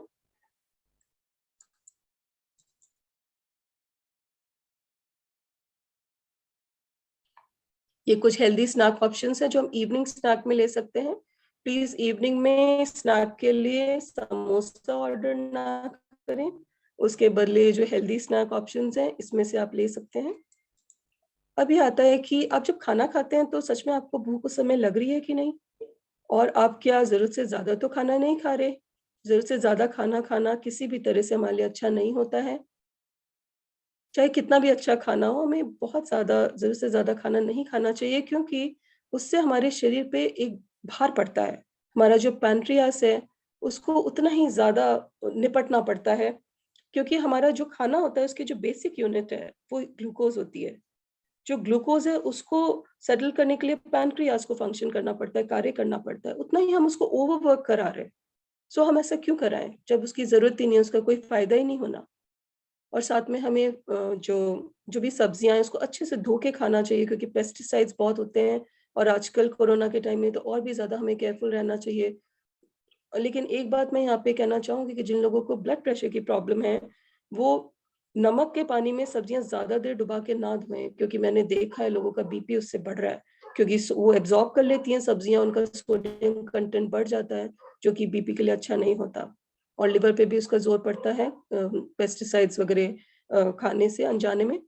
एंड यहाँ पे आर्टिफिशियल स्वीटनर्स की हम जल्दी से बात करेंगे कि आर्टिफिशियल स्वीटनर्स जो हैं वो बहुत ही एडिक्टिव होते हैं, तो उसको हम अवॉइड करें। अगर हमें डायबिटीज है तो हम कोशिश करें कि हम फीकी चाय पीने की आदत डाल लें। प्रभु की दया से मुझे अभी तक डायबिटीज नहीं है, लेकिन मैंने फिर भी फीकी चाय पीने की आदत डाली है। कभी मन करता है तो हम उसमें गुड़ की शक्कर डाल लेते हैं जो अनप्रोसेस्ड है, वो बेटर है बजाय इसके कि आप शुगर फ्री खाएं या सैकरीन वाला कुछ खाएं। एंड जो स्टीविया है, आपके मन में अगर किसी के मन में एक क्वेश्चन अबाउट स्टीविया, तो स्टीविया के बारे में मैं ये कहना चाहूंगी कि वो सबको सूट नहीं करता, वो हाईली प्रोसेस्ड है। अगर आपका कभी मन करे तो स्टीविया की जो हरी पत्तियां हैं उसको लेके आप उबाल के उसका मीठा पानी लेके उसमें चाय बना सकते हैं कभी कभी, तो उससे आपको कोई नुकसान नहीं होगा, लेकिन ये सब केयरफुली करना जरूरी है। अब हम देखेंगे जंक फूड क्या होता है। जंक क्या होता है? कूड़ा कबाड़ जो किसी काम का नहीं होता। सो जंक फूड वो होता है जो हमारा पेट तो भर देता है लेकिन उसमें कोई पोषण नहीं होता। हमें जंक फूड नहीं खाना चाहिए। एंड साथ में हमें हाई FSS फूड, जिसको हम कहते हैं high fat salt and sugar foods, ये हमें अवॉइड करने चाहिए, जिसमें ज्यादा तेल है, जैसे समोसा कचौड़ी यहाँ दिखा रखा है। शुगर, कोल्ड ड्रिंक्स में बहुत ज्यादा शुगर होता है। एक ग्लास कोल्ड ड्रिंक अगर आप लेते हैं उसमें 10 चम्मच चीनी होती है, आप अंदाजा लगा सकते हैं। और आपको ये जान के हैरानी होगी कि जो चीनी है हमारे शरीर में वो फैट में कन्वर्ट हो जाती है। तो प्लीज अगर आप अपना वेट वॉच कर रहे हैं, अगर आप हेल्दी रहना चाहते हैं, कोल्ड ड्रिंक्स पीना आज से ही बंद कर दीजिए। बहुत सारे हेल्दी बेवरेज मतलब पीने की चीजें हैं, आप उन्हें आप इस्तेमाल कर सकते हैं। एंड हाई सॉल्ट वाली चीजें, ज्यादा नमक वाली चीजें, ज्यादा घी वाली तेल वाली चीजें, ज्यादा मीठी चीजें, ये बर्गर्स एंड डोनट्स वगैरह, ये सब बेकार है। ये कभी कभी ठीक है, वैसे हम कभी कभी भी नहीं बोलते हैं, लेकिन कोशिश करें इनको अवॉइड करें।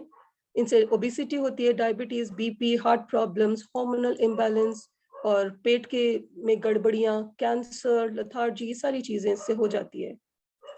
अब हम देखेंगे कि क्या चीज है जो फूड को जंक बनाता है।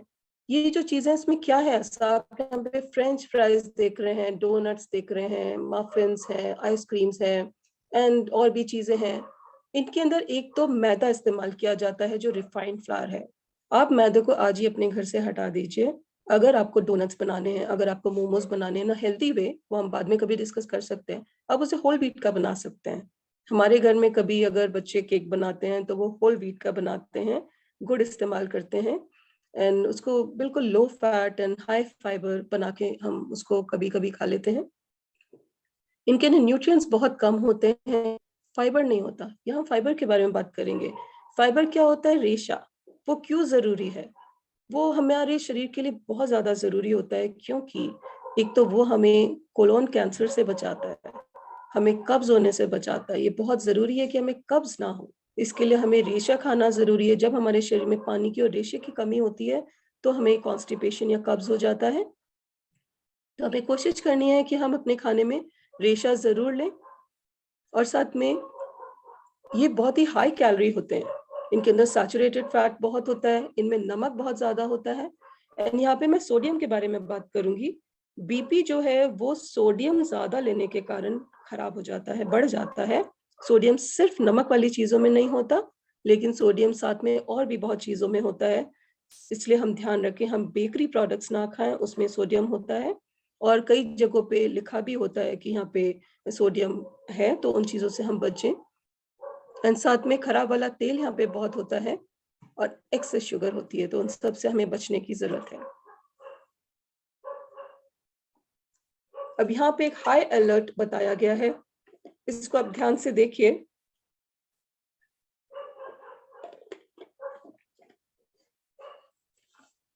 अभी 2022 चल रहा है, डेटा के हिसाब से 2025 तक जो भारत है वो दुनिया का डायबिटीज कैपिटल बनने वाला है। क्या ये सुन के आपको चिंता हो रही है? जरूरी चिंता का विषय है, लेकिन हम एटलीस्ट अपनी हेल्थ का, अपने परिवार की हेल्थ का ध्यान रख सकते हैं। जब हम हेल्दी होंगे, हम अपनी कलीसिया को एजुकेट कर सकते हैं इन चीजों के बारे में, कि हम ये इंडिया को डायबिटीज कैपिटल बनने में हम मदद ना करें, बल्कि इसको रोकने में हम मदद करें। प्रभु के लोग हम मदद कर सकते हैं। ये एक हाई अलर्ट है, ये कॉशन का एक बात है।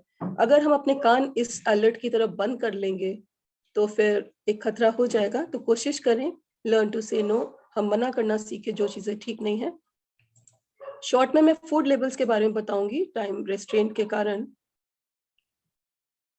तो उसमें यह है कि जो फूड लेबल्स हैं वो बहुत ज्यादा डिसीविंग होते हैं। अगर आप मॉल्स में जाते हैं, बाजार जाते हैं खरीदने, आप सोचते हैं कि आपने लो फैट चीज ले ली तो बहुत अच्छा हुआ, लेकिन आपको ये जानना है कि low fat is always high in sugar. वो चीनी उसमें ज्यादा होती है। अगर उसमें तेल कम है तो चीनी ज्यादा होगी, अगर चीनी कम है तो उसमें फैट ज्यादा होगा, उसको खाने लायक बनाने के लिए।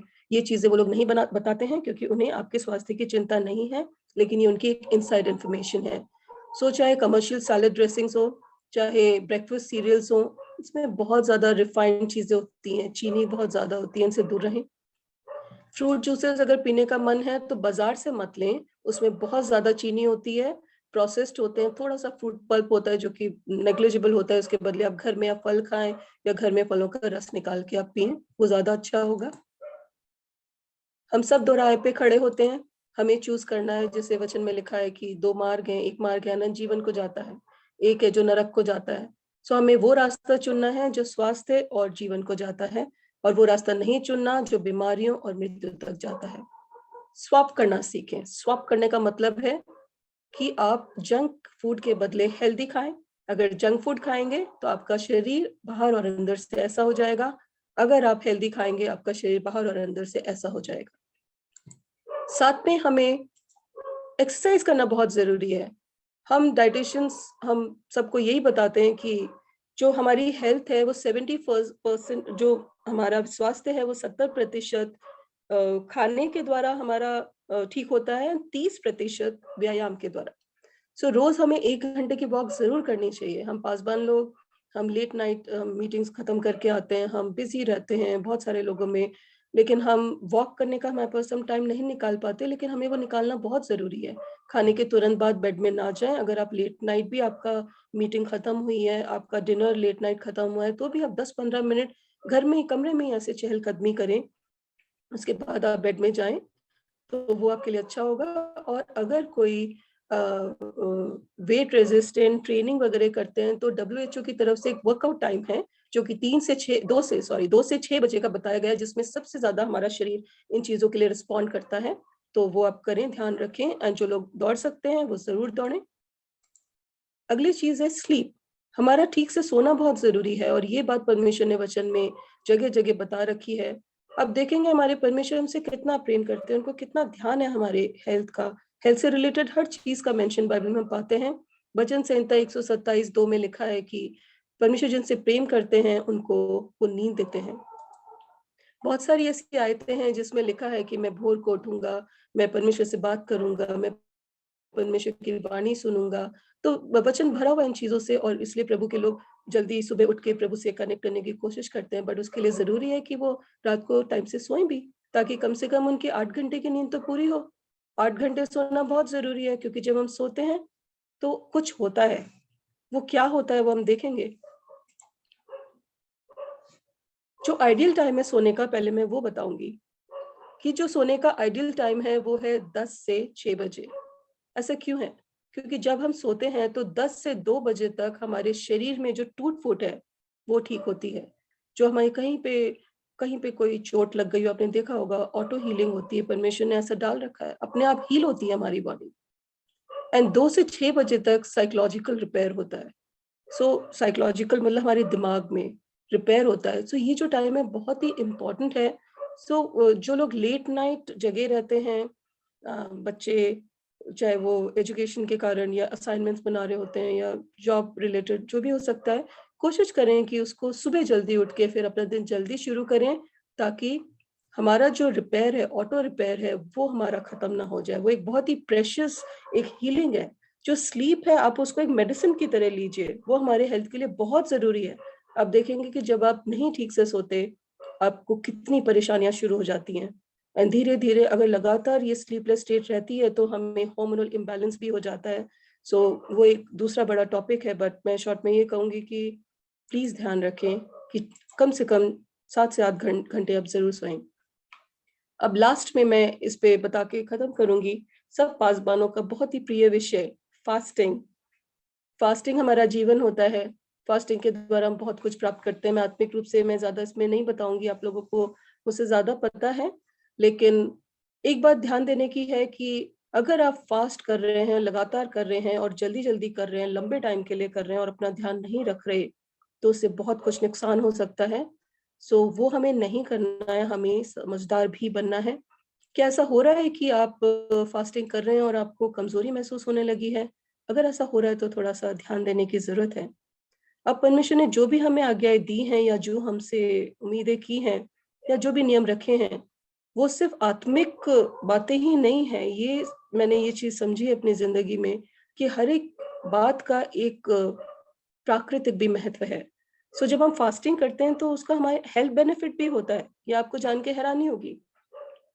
तो जब हम फास्टिंग करते हैं तो हमारे शरीर में जो सूजन होती है अंगों में, वो खत्म होती है। लेकिन वो कंट्रोल फास्टिंग के बारे में है। एंड साथ में हमारी जो दिल की बीमारी है उसका रिस्क कम होता है, हमारा ब्लड प्रेशर कम हो जाता है, हमारे ट्राइग्लिसराइड्स कम हो जाते हैं, कोलेस्ट्रॉल कम हो जाता है। साथ में एक हार्मोन है, एक प्रोटीन है जिसको हम ह्यूमन ग्रोथ हार्मोन कहते हैं, जो कि हमारे शरीर के बढ़ने में, हमारे मेटाबॉलिज्म क्या होता है, जो हम खाना खाते हैं, खाने के बाद जो पचता है, पचने के बाद वो खून में उसके न्यूट्रिएंट्स जाते हैं, फिर सारे शरीर में वो जाता है, उसको मेटाबॉलिज्म कहते हैं। वेट लॉस में ये सारा जो है वो ह्यूमन ग्रोथ हार्मोन हेल्प करता है। तो इसका भी वृद्धि होती है जब हम फास्टिंग करते हैं। बट हमें ध्यान रखना है। यहाँ एक भाई थे दिल्ली में, अब वो प्रभु के पास चले गए हैं। वो उनको बहुत चमत्कारी की गिफ्ट थी और वो बहुत ही प्रभु के द्वारा इस्तेमाल किए जा रहे थे। बट एक बार प्रभु ने उनसे फास्टिंग के लिए कहा, लेकिन मुझे नहीं पता ज्यादा, लेकिन मुझे नहीं पता प्रभु ने क्या उन्हें वाटरलेस फास्टिंग के लिए कहा, क्या प्रभु ने उनको कहा कि आप पानी भी मत पीना। लेकिन उन भाई ने वाटरलेस फास्टिंग की 40 डेज की, 40 दिन तक बिना पानी पिए उन्होंने फास्ट किया प्रभु के लिए। लेकिन अंत में उनकी किडनीज फेल हो गई और वो प्रभु के पास चले गए।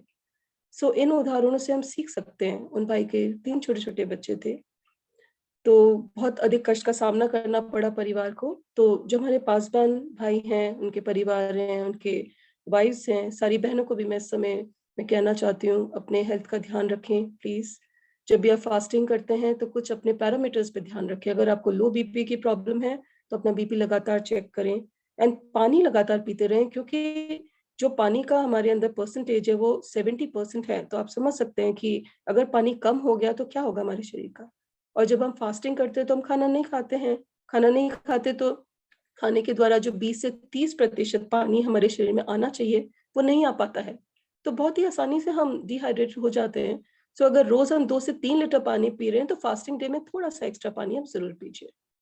एंड साथ में थोड़ा बहुत चलना फिरना जरूरी है, आप वॉक के लिए जा सकते हैं, थोड़ा बहुत आप एक्टिविटीज कर सकते हैं, प्रभु के साथ समय बिताने के साथ साथ ये करना जरूरी है, उससे हमारा हेल्थ ठीक रहता है। और जब फास्ट आप खत्म करते हैं तो एकदम से बहुत लार्ज मील ना खाएं, ढेर सारा खाना एकदम से मत खाएं, क्योंकि जरूरी बहुत तेज भूख लगी होती है, लेकिन लाइट खाना खाएं, नहीं तो आपके पेट में दर्द हो सकता है, आपको क्रैम्प्स आ सकते हैं, आपको ब्लोटिंग हो सकती है, कई प्रॉब्लम हो सकती है, तो आप वैसा ना करें। और अगर आप बहुत लंबे समय तक आप फास्ट करते हैं तो सच में ही आपको जरूरत है कि आप बार बार जल्दी जल्दी आप लंबे समय का फास्ट ना करें, अपने बॉडी के रिसोर्सेज को आप रिप्लेनिश होने दें। क्योंकि अगर आपने हर वीक 3-4 दिन का फास्ट किया, इसके पहले कि शरीर को रिकवर होने का टाइम नहीं मिला, तो हो सकता है आपको बहुत गैस्ट्रोइंटेस्टाइनल इश्यूज आपके साथ हो जाएं, आपकी बॉडी में न्यूट्रिशनल डेफिशिएंसीज हो सकती हैं। अगर आपको ऐसा कुछ लगता है तो आप डेफिनेटली मल्टीविटामिन पिल्स भी ले सकते हैं डॉक्टर की सलाह के द्वारा, ये आप जरूर कर सकते हैं। पहला कुरिन्थियों में लिखा है कि आपको दाम दे के खरीदा गया है, इसलिए परमेश्वर को अपने शरीर के द्वारा आदर करें। एंड बिली ग्राहम एक वर्स को हमेशा कोट करते थे, ब्रदर बिली ग्राहम जो प्रभु के पास चले गए हैं, वो कहते थे take care of your body, the Bible calls it a temple of the holy spirit. वो कहते थे कि अपने शरीरों का ध्यान रखो, क्योंकि बाइबल इसको पवित्र आत्मा का मंदिर करके बताते हैं। धन्यवाद। This is the time to ask questions. चाय के बारे में कुछ बता सकते हैं? हम लोग बहुत चाय पीते हैं, कौन सी चाय ठीक है? Green tea, milk tea, coffee, इसकी मात्रा क्या होनी चाहिए? प्लीज आप अपने क्वेश्चंस चैट बॉक्स पे लिख दीजिए, हम वहां से क्वेश्चंस लेके हम बताएंगे। सबसे पहले हम Q&A में जा रहे हैं। ये वो क्वेश्चंस हैं जो कि ऑलरेडी हमें ग्रुप पे हमसे हमारे भाई और बहन पूछ चुके हैं। So Mahima, you can ask the question.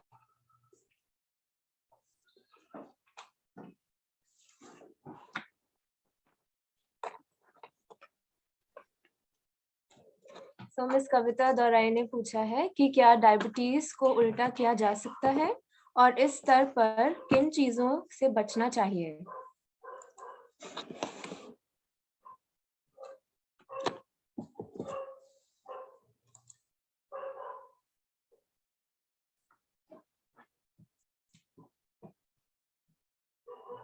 I'll just answer this question. Please, 1 minute. हाँ, बस हम शुरू कर रहे हैं। ओके, या सो सिस्टर कविता दुराई ने जो क्वेश्चन पूछा है हम उसका जवाब देंगे। एंड साथ में एक ब्रदर ने जो डायबिटीज से रिलेटेड क्वेश्चंस पूछे हैं, कुछ हमने ऑलरेडी ले लिए थे उसके अंदर, फिर भी हम उसको दोबारा थोड़ा सा हम बताएंगे। सो प्री डायबिटीज के विषय में पूछा गया था। यस, प्री डायबिटीज स्टेट में हम जब तक होते हैं, जब हमारा HbA1c 6.1 से कम होता है, हम उसको जरूर रिवर्स कर सकते हैं हेल्दी लाइफस्टाइल के द्वारा। उसमें आपको high fat foods, deep fried foods, sweets, cakes, biscuits, bakery products, ये सारी चीजें और तेल वगैरह कम करना होता है। नेक्स्ट क्वेश्चन था कि उसका टाइमलाइन क्या होता है। तो वो 3 से 8 महीने लगते हैं प्री डायबिटिक स्टेज को हम रिवर्स करने में।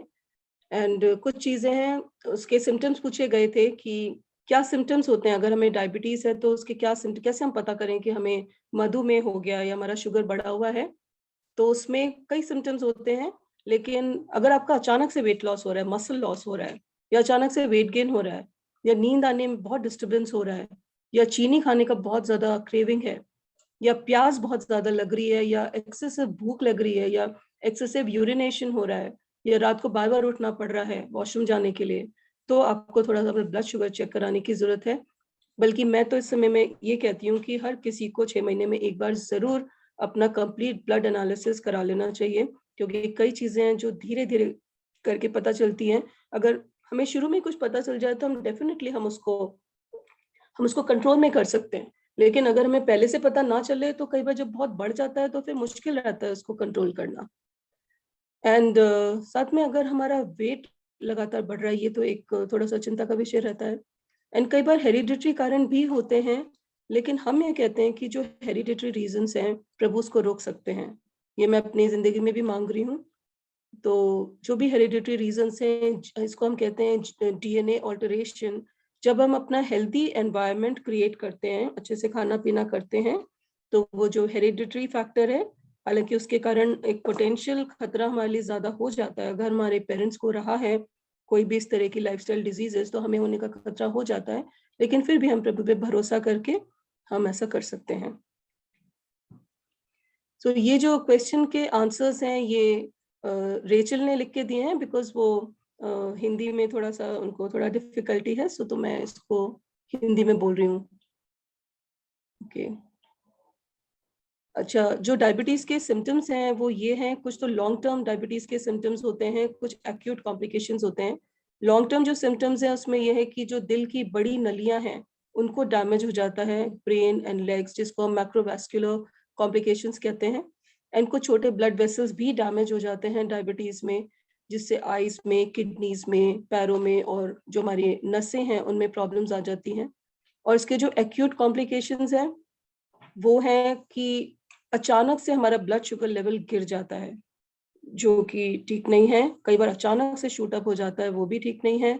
एक और स्टेट है जिसको हम हाइपोऑस्मोलर हाइपरग्लाइसेमिक स्टेट कहते हैं, जो भी एक खतरनाक चीज होती है, लाइफ थ्रेटनिंग ये है, जिसमें बहुत ही हाई ब्लड शुगर्स हो जाते हैं।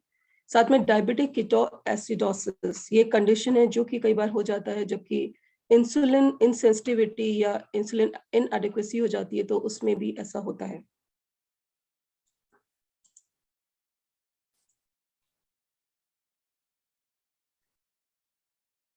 ये फ्रूट्स एंड वेजिटेबल्स की लिस्ट पब्लिश करने को कहा गया था, तो ये हम ग्रुप पे डाल देंगे। या डायबिटिक्स जो है वो, जिन भाइयों बहनों को डायबिटीज की प्रॉब्लम है वो कुछ फल तो जरूर खा सकते हैं और कुछ फल बिल्कुल नहीं खा सकते। जैसे जिनमें ज्यादा शुगर कंटेंट है, जिसका ग्लाइसेमिक इंडेक्स ज्यादा है, जैसे चीकू हो गया, अंगूर हो गया, आम हो गया, इस तरह के मीठे फल वो ना खाएं तो अच्छा है। आप अमरूद खा सकते हैं, आप ऑरेंजेस खा सकते हैं, पपीता खा सकते हैं, सेब खा सकते हैं, लेकिन आपको थोड़ा ध्यान रखना पड़ेगा कि आपका ब्लड शुगर लेवल कितना है, क्योंकि इनमें भी होता है शुगर। जो फ्रूट्स हैं उसमें भी शुगर होता है, फ्रक्टोस नाम का शुगर होता है। तो हर चीज थोड़ा सा कंट्रोल करने की जरूरत है। सो आपका ब्लड शुगर लेवल अगर कंट्रोल्ड है तो आप जरूर हिसाब से फ्रूट्स वगैरह खा सकते हैं। ब्रदर रंजन जेम्स ने पूछा कि SGOT के जो रीडिंग अगर लगातार हाई आ रही है तो हम उसको कैसे कंट्रोल कर सकते हैं। तो इसका जवाब यही है कि वो कंट्रोल हो सकता है हेल्दी लाइफस्टाइल से। एंड साथ में मैं ये भी इसमें ऐड करना चाहूंगी कि विटामिन डी जो है वो लिवर के लिए बहुत अच्छा होता है, तो अपने खाने में विटामिन डी की जो चीजें हैं उसको आप जरूर इंक्लूड करें। ब्रदर पॉल ने पूछा है कि किस तरह से एक्यूट एसिडिटी एंड हार्टबर्न को हम कंट्रोल कर सकते हैं। तो उसमें यह है कि आप अपना खाना स्किप ना करें, ज्यादा उसमें गैप नहीं होना चाहिए मील्स के बीच में। आप टाइम से सोएं, एकदम खाना खाते ही एकदम से ना सो जाएं। और साथ में जो मसालेदार खाने हैं उसको आप बिल्कुल निकाल दें। मसाले नहीं खाने, हो सके तो आप सिर्फ नमक और हल्दी थोड़ा सा डाल के आप वो खाना बना लीजिए। एंड तेल बिल्कुल मिनिमम होना चाहिए। प्रोसेस फूड, फ्राइड फूड, जो बाहर के खाने हैं उनसे आप बिल्कुल दूर रहिए। और बाकी जो लाउड स्नोरिंग का क्वेश्चन है, उसके कई कारण हो सकते हैं, उसके लिए हमें मेडिकल एडवाइस लेनी पड़ती है। सिस्टर इंदिरा ग्रीन ने पूछा था कि क्या गट और ब्रेन में कनेक्शन है। यस, ये हम ऑलरेडी कवर कर चुके हैं कि जो एक वेगस नर्व होती है ब्रेन में जो पेट तक जाती है, हम जैसा फील करते हैं हमारा गट माइक्रोबायोटा तक उससे इफेक्ट होता है। अगर हम स्ट्रेस्ड आउट हैं तो उससे भी हमारा गट माइक्रोबायोटा इफेक्ट होता है। यहाँ पे मैं बताना चाहूंगी, जो जब हम स्ट्रेस करते हैं, जब हम किसी चीज के तनाव में जाते हैं, तो एक हार्मोन है जिसको कॉर्टिसोल कहा जाता है। वो कॉर्टिसोल हार्मोन जो है वो हमारे शरीर के अंदर फैट में कन्वर्ट हो जाता है और वो बहुत सारी बीमारियां पैदा करता है, हार्मोन इम्बैलेंस पैदा करता है, इंसुलिन इनसेंसिटिविटी पैदा करता है, वो बिल्कुल हमें अपसाइड डाउन हमारी हेल्थ कंडीशन को कर देता है। तो प्लीज तनाव में मत रहिए, अपनी हर चिंता प्रभु को दीजिए। ब्रदर गुर सिमरनजीत ने पूछा what are the sources of iron and calcium. So इसके डिटेल पोस्ट हम ग्रुप पे डालेंगे आने वाले हफ्तों में। अब हम कुछ क्वेश्चंस जो चैट बॉक्स पे आए हैं उनको हम एड्रेस करेंगे।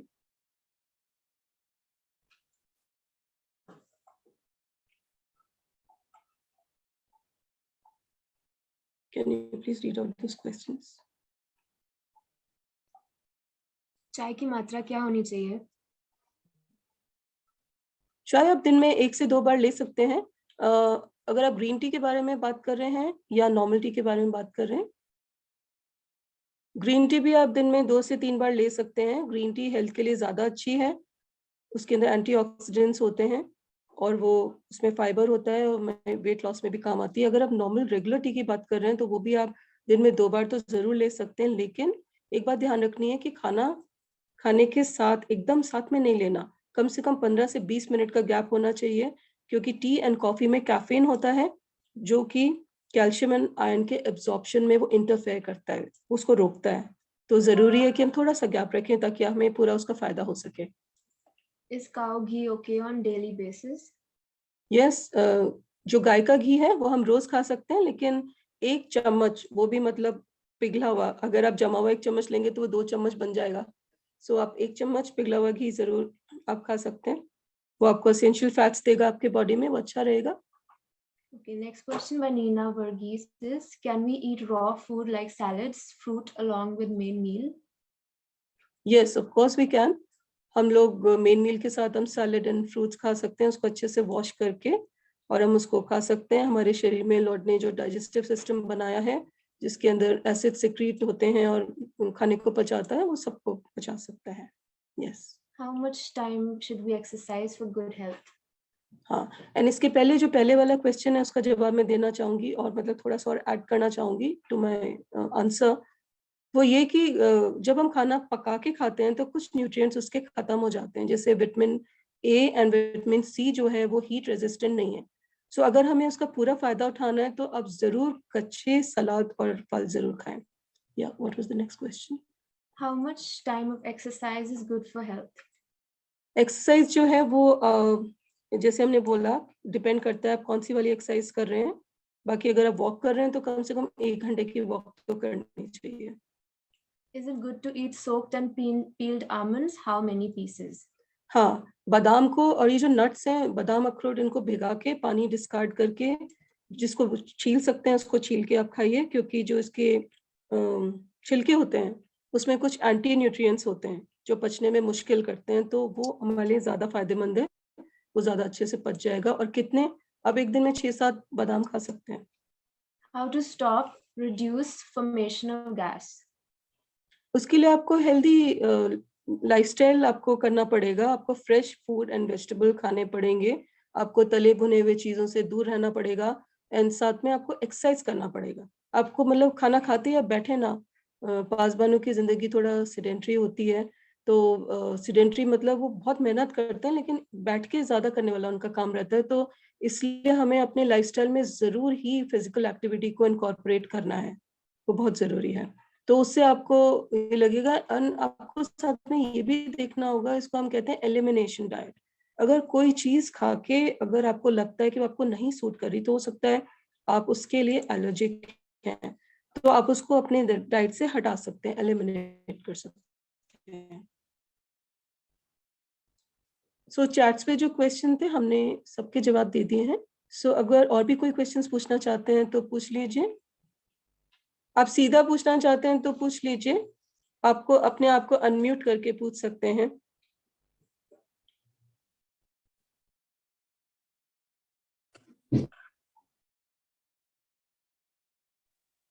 Thank you. Thank you, Mona, for this beautiful presentation. And Just one question. Hello. Yeah, want to ask one question. Yes, ma'am, please speak. Sister Leela, you were saying something?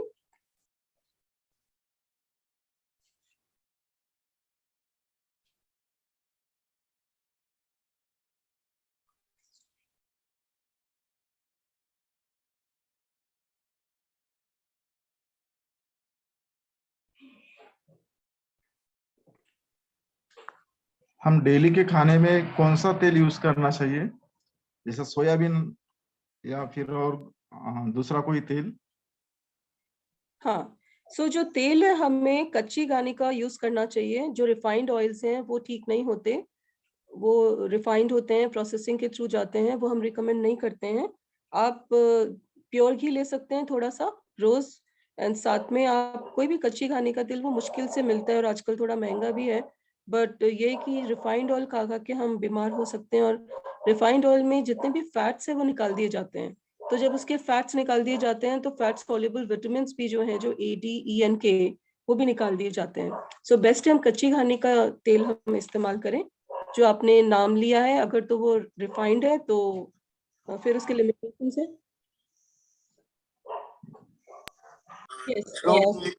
Yes, लोग ऐसे बोलते हैं कि हमें 2-2 घंटे बाद या 2.5 घंटे बाद कुछ ना कुछ खा लेना चाहिए या खाते रहना चाहिए, तो ये कहाँ तक ठीक है या किन लोगों के लिए ये एप्लीकेबल है?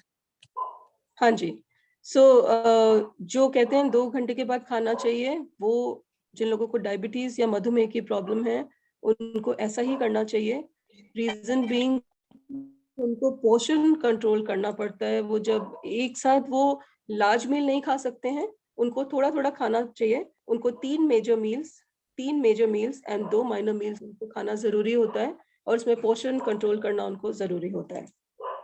एंड आप जितने भी मील्स लेते हैं उसमें आप ध्यान रखें कि प्रोटीन जरूर हो, क्योंकि हम कहते हैं कि हमारा जितना बॉडी वेट होता है, अगर हमारा 60 kg बॉडी वेट है तो कम से कम 60 ग्राम्स ऑफ प्रोटीन हमें चाहिए। 60 ग्राम्स ऑफ प्रोटीन का मतलब ये नहीं है कि 60 ग्राम का चिकन या कुछ, उसके अंदर कितना प्रोटीन है हम प्रोटीन काउंट करते हैं, हम उसका भार नहीं काउंट करते, हम प्रोटीन का मात्रा काउंट करते हैं। तो इतना तो ऐसे कैसे पूरा होगा? तब होगा जब सुबह से रात तक आप जो खाना खा रहे हैं, हर खाने के अंदर थोड़ा थोड़ा प्रोटीन अगर हो, तब वो पूरा हो जाएगा। Yes sister Sarita, you raised your hand, आपने अपना हाथ खड़ा किया, पूछिए। सिस्टर मैं ये पूछना चाह रही थी, 40+ के बाद जैसे हार्मोन चेंजेस होते हैं, तो इसमें भी कुछ हमें अपनी डाइट में कुछ ऐसा शामिल करना चाहिए कि हमारे हार्मोन्स बैलेंस रहें, और कुछ बॉडी में चेंज आते हैं, तो उसके बारे में मैं जानना चाह रही थी। हाँ सिस्टर, तो ये जो 40+ का जो टाइम है, हार्मोनल चेंजेस का टाइम है, इसमें बेसिकली हमें बहुत प्रार्थना की जरूरत होती है, प्रभु से अनुग्रह मांगना होता है, और साथ में कोशिश करनी चाहिए कि हम हेल्दी लाइफस्टाइल रखें, ठीक से खाना खाएं, हम एक्सरसाइज के लिए जाएं, और साथ में प्रभु से मांगते रहें। नहीं है, बस ये एक समय है जो थोड़ा सा हमें प्रभु के अनुग्रह से गुजारना होता है। अपने ईटिंग हैबिट्स पे ध्यान रखें, नींद पूरी करें, तनाव से दूर रहें। अगर आप तनाव करेंगे तो आपके जो सिम्टम्स है बहुत सिवियर हो जाएंगे, सो अब उनसे हम दूर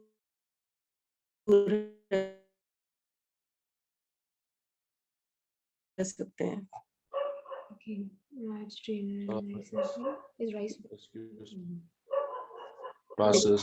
एक है एक्सरसाइज कितना देर करना चाहिए, और किसी कारणवश तो किसी ने कहा था कि ज्यादा लेना अच्छा नहीं होता है, या जो भी है, तो इट्स राइट और wrong, but I would like to know that's.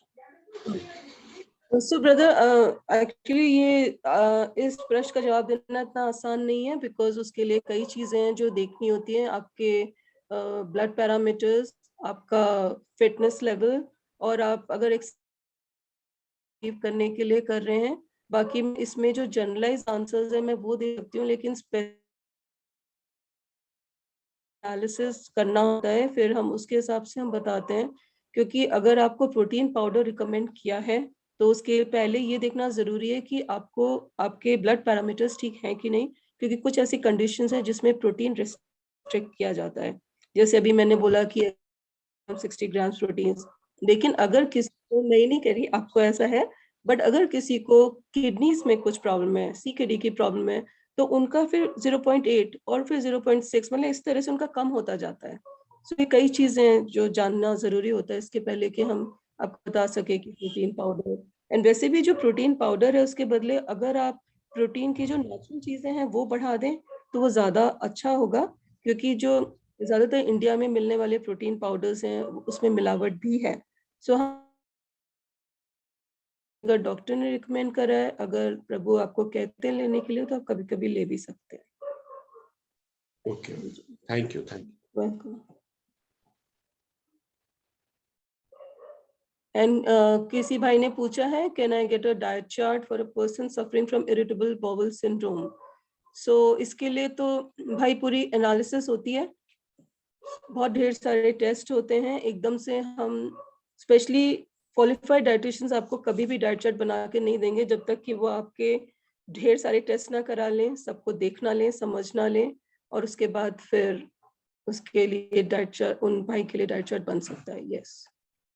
Sister लीला ने एक क्वेश्चन पूछा था। Sister Leela, you were asking something? Okay. हाँ, indoor cycling, is indoor cycling good for 67 plus women? So घर के अंदर जो साइकिल चला के एक्सरसाइज करते हैं, ये अगेन हेल्थ कंडीशन पे डिपेंड करती है। So it's again a very specific question. So I cannot give a generalized answer for that. ये डिपेंड करता है आपकी हेल्थ कंडीशन कैसी है, क्या आप एथलेटिक हैं, आपके जॉइंट्स में, आपकी बॉडी में कोई और प्रॉब्लम तो नहीं है, कई चीजें उस पर डिपेंड करती है। Okay, thank you. वेलकम। तो अगर और कोई क्वेश्चन है तो पूछ सकते हैं, नहीं तो फिर हम लास्ट ब्रेक के साथ खत्म करेंगे।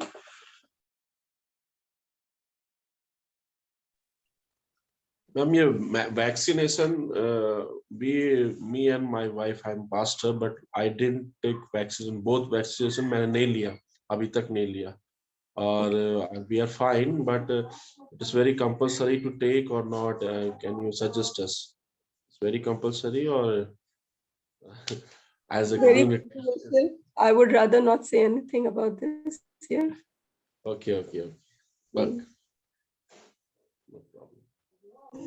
सिस्टर, एक बात आपसे कहनी थी। हाँ जी, बोलिए। ये जिसकी रसोलियां बनी हुई हैं, पतली भी हैं, तो उसके लिए क्या करना चाहिए जी? ब्रदर, रसोलियां कहाँ हैं?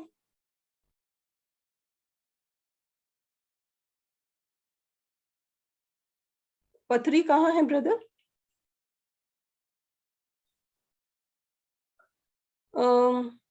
किडनी में है, गॉल ब्लैडर में है? क्या किडनी में है?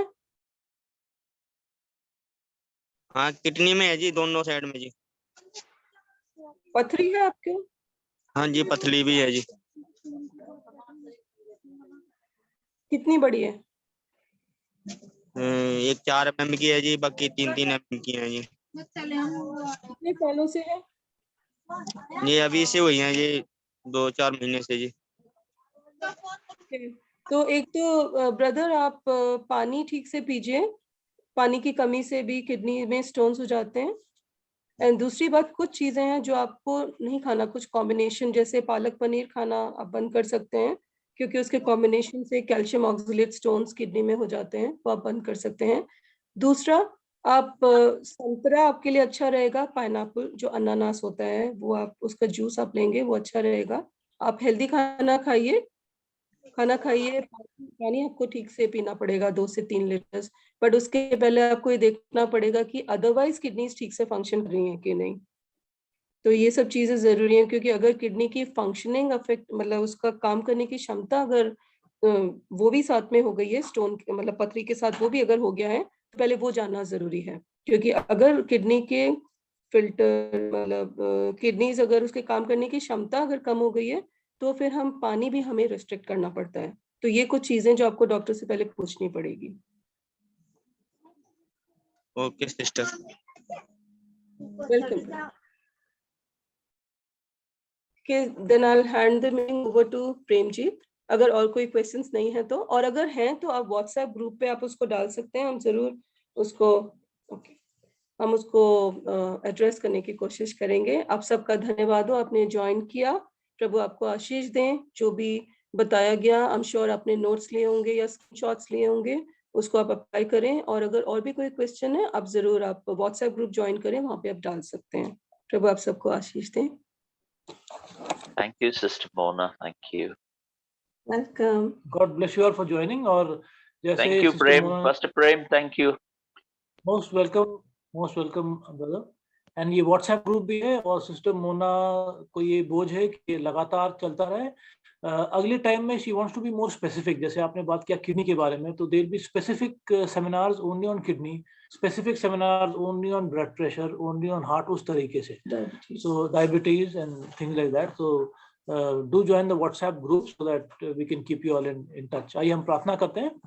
पिता, हम धन्यवाद करते हैं प्रभु, जो आपके सेवक हैं प्रभु, जुड़ सके परमेश्वर, जो आपने महान काम इनको दिया है प्रभु, उसको आप लगातार इनके थ्रू आप कराते जाए परमेश्वर। इनके हेल्थ को आपके हाथों में देते हैं प्रभु। जैसे बहन का ये चाहत रहा है कि पास्टर्स का हेल्थ जो बहुत निग्लेक्टेड है परमेश्वर, वहां पर एम्फेसिस दिया जाए प्रभु। हम आपसे प्रभु कि जो जो सुना है आपके बच्चों ने प्रभु, जो जो सुना है आपके हमारे फैमिलीज ने प्रभु, सबको आप गाइड करें प्रभु, कि इसको इम्प्लीमेंट कर सके। और अगर कुछ डाउट्स हैं वो भी क्लैरिफाई कर सके, कि जितने भी पासवान हैं, जितने भी सेवक हैं प्रभु, हम जानते हैं कितने पैरा चर्च ऑर्गेनाइजेशन हैं प्रभु, अपने तरीके से प्रभु आपकी सेवा बढ़ा रहे हैं प्रभु। कोई ट्रैक डिस्ट्रीब्यूशन, कोई इवेंजलिस्ट, कोई प्रार्थना का, इंटरसेशन का आपने गिफ्ट दिया है। कितने ऐसे आपने वरदान दिए हैं प्रभु अपने बच्चों को प्रभु, और वो बच्चे आपके पूर्ण तरीके से हेल्थ में रह सके प्रभु, कि आपका कार्य लगातार चलता जा सके प्रभु। आपसे मांगते प्रभु यीशु कि आपके ब्लेसिंग्स, आपका पीस पिता, पुत्र और पवित्र आत्मा के नाम में प्रभु यीशु हम सब के साथ रहे प्रभु यीशु, हमें रखे प्रभु। और धन्यवाद करते हैं प्रभु इस सभा के लिए कि आपके बच्चे सब हम सब जुड़ सके प्रभु यीशु। आपके महान नाम में प्रार्थना मांगते हैं, आमीन। प्रभु हम बहन रेचल के लिए भी प्रार्थना करते हैं, इनके जीवन के लिए धन्यवाद करते हैं। वो साथ मोना के साथ मिलकर इस वेबिनार में सहायता, she was able to help out, Lord, and she was able to give her inputs. We thank you for that, Lord, and soon we will be also having a webinar in English. Pray that, Lord, your child Rachel would be able to take this on also, Lord, along with Mona. Thank you, Savior, for all your love. Thank you for your concern, which you have even shown forth through your children, Lord Jesus. In Jesus' precious name we pray. Amen. So God bless you all, and let's stay in touch. May the Lord please take take the ministry which God has given you on. Let him take it on more and more. Yes, yes. Thank you. Good night. God bless. Thank you, brother. God bless you all. Thank you all so much for joining. Thank you. Thank you so much.